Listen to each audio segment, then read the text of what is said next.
Hey, it's Greg Getter. Today, I'll share a lesson I pulled from the book Creativity Inc., which was written by Ed Catmull, one of the co-founders of Pixar Animation Studios.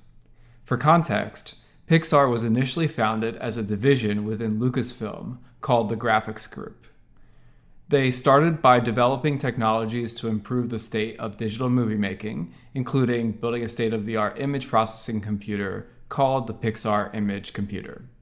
Leveraging these technologies, the Pixar team produced short films and scenes for movies like Star Trek II and Young Sherlock Holmes.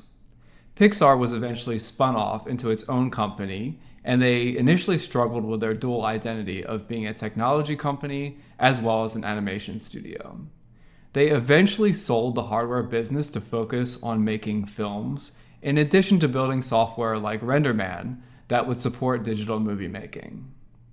In 1995, Pixar released their first feature-length film, Toy Story, which was the third highest-grossing movie in the box office that year.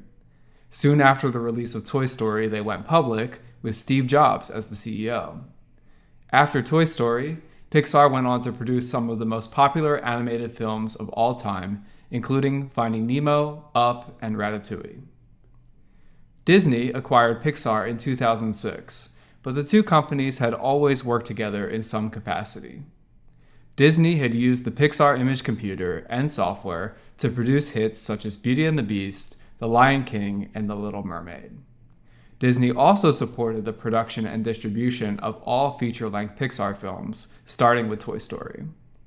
Throughout this journey with Disney, Ed Catmull made keen observations about the culture at the two companies, which he discussed in Chapter 7 of Creativity Inc., The Beast and the Ugly Baby.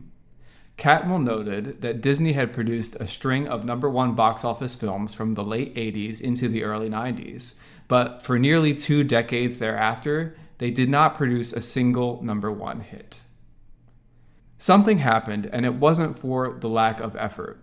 Disney had opened new studios on 3 continents, hired the best animators and marketers, and invested in expensive computer infrastructure to support digital animation at scale.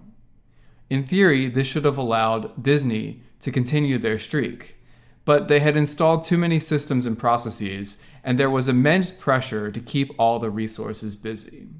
They had built up an amazing technical capability without necessarily stopping to think if this would help them make great movies.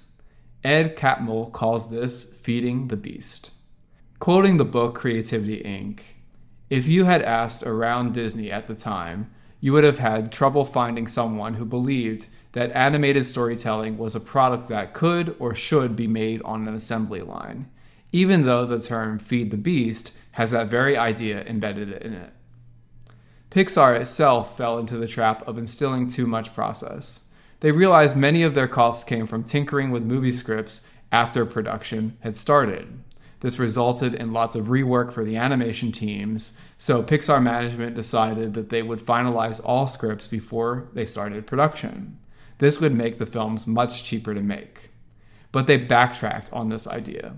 Quoting Ed Catmull, "As we continued to make films, however, I came to believe that my goal was not just impractical, but naive. By insisting on the importance of getting our ducks in a row early, we had come perilously close to embracing a fallacy. Making the process better, easier, and cheaper is an important aspiration, something we continually work on, but it's not the goal. Making something great is the goal." Part of the problem with entrenched systems and processes is they cause workers to reject ideas that don't cleanly fit the mold of something that had been done before.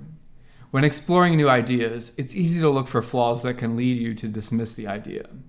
Ed Catmull calls this the ugly baby. He says, "If you sat down and watched the early reels of any of our films, the ugliness would be painfully clear. But the natural impulse is to compare the early reels of any of our films to finished films, by which I mean to hold the new to standards only the mature can meet. As a business leader, you have to protect and nurture ideas until they grow into fully baked creations. And the tendency in any organization, any industry, or the press is to reject the new idea before it has a chance to develop." Catmull says, If, while in this vulnerable state, it is exposed to naysayers who fail to see its potential or lack the patience to let it evolve, it could be destroyed. Part of our job is to protect the new from people who don't understand that in order for greatness to emerge, there must be phases of not so greatness.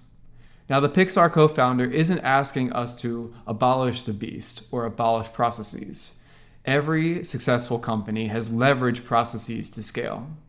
It's just that the leaders have to keep tabs on the balance between process and innovation, and that starts with embracing the new. They must remember that processes are about scaling what already worked in the past, and innovation is about opening doors to the next great thing. Both take time and patience to get right. The two can coexist, but appropriate expectations need to be set.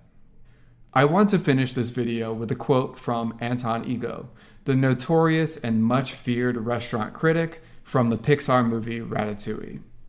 In many ways, the work of a critic is easy. We risk very little, yet enjoy a position over those who offer up their work and their selves to our judgment. We thrive on negative criticism, which is fun to read and write. But the bitter truth we critics must face is that in the grand scheme of things, the average piece of junk is probably more meaningful than our criticism designating it so. But there are times when a critic truly risks something, and that is in the discovery and defense of the new. The world is often unkind to new talent, new creations. The new needs friends. Thanks so much for watching, and have a great day.